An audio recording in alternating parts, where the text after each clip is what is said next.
Hello.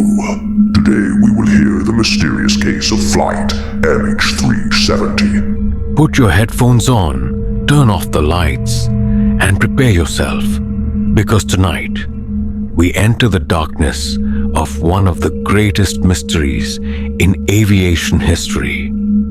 On March 8th, 2014, Malaysia Airlines Flight MH370 took off from Kuala Lumpur, Malaysia, bound for Beijing, China. On board were 239 people, fathers and mothers, children and grandparents, business travelers, students, and the dedicated crew. Every single one of them carried their own story, their own dreams, their own destination. None of them could have imagined that this flight would never arrive. At 12:42 a.m., the Boeing 787, one of the safest and most advanced planes of its time, lifted off the runway. The night was calm. The sky was clear. The flight was expected to be routine, lasting just over 6 hours inside the cabin. Passengers settled into their seats, some closing their eyes to sleep, others scrolling through their phones for the last time before airplane mode, while children leaned against the shoulders of their parents, drifting into dreams. For the first 40 minutes, everything appeared normal. The aircraft climbed steadily to its cruising altitude of 35,000 feet. The pilots checked in with Malaysian air traffic control. Routine words, routine flight, routine silence. At 1:19 a.m., Captain Zahari Ahmad Shah made his final transmission to air traffic controllers. Good night, Malaysian 370. It was the last time anyone on the ground would hear from him. Just 2 minutes later, as the plane was crossing into Vietnamese airspace, it vanished from civilian radar. The transponder had been switched off, silently, deliberately, and from that moment on, MH370 slipped into the shadows. Military radar later revealed something shocking. The aircraft did not continue toward Beijing. Instead, it turned sharply west, flying back across the Malay Peninsula, then out over the Strait of Malacca. This was not a mechanical error. It was a deliberate change of course. Hours passed, and yet the aircraft remained airborne, untracked by civilian systems, gliding silently through the night sky, heading toward one of the most remote and unforgiving places on Earth, the southern Indian Ocean. By dawn, when the plane failed to arrive in Beijing, families waiting at the airport began to panic. Some clutched flowers, others held banners to welcome loved ones home. But the arrival board changed from expected to delayed, and finally, missing. Tears, screams, and confusion filled the terminal. Loved ones desperately called cell phones, only to hear the endless ring, and then silence. Search and rescue operations began immediately. Dozens of countries joined forces. Ships scanned the seas. Satellites searched the skies.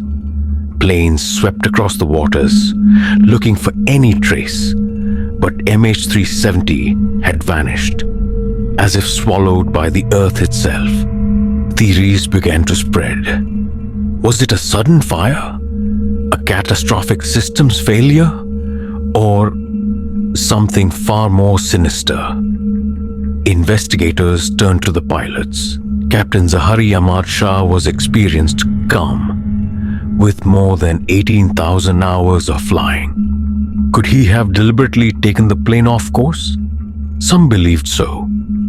Others defended him fiercely, calling him a professional and a kind man, incapable of such an act.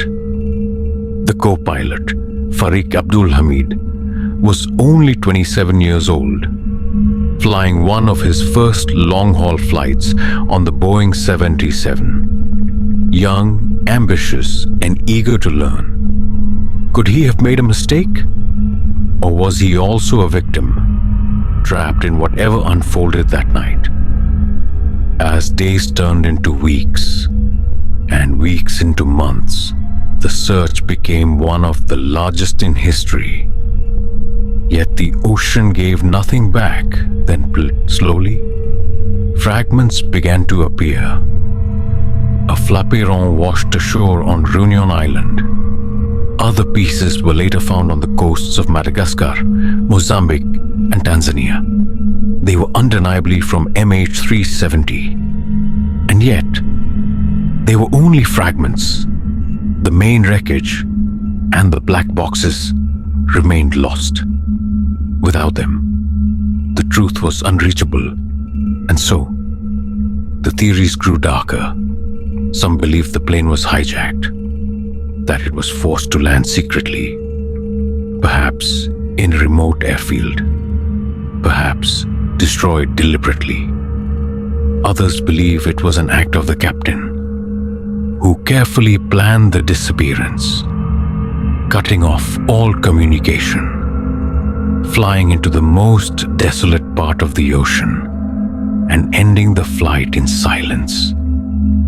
And then there are the conspiracy theories, whispers of dangerous cargo hidden on board, whispers of intelligence agencies interfering, whispers of a cover-up so vast that the truth may never be revealed.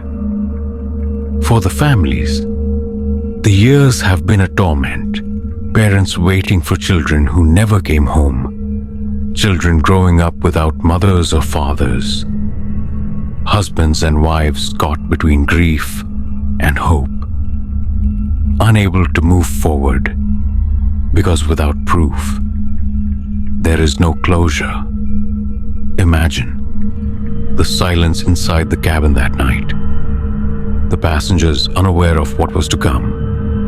The long hours in the dark sky, and then the final descent into the endless ocean, where all sound is swallowed and nothing returns.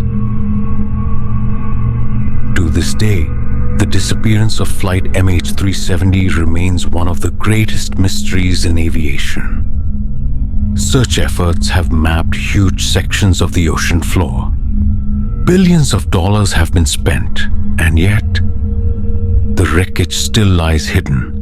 The ocean keeps its secrets, and perhaps MH370 will remain one of them forever.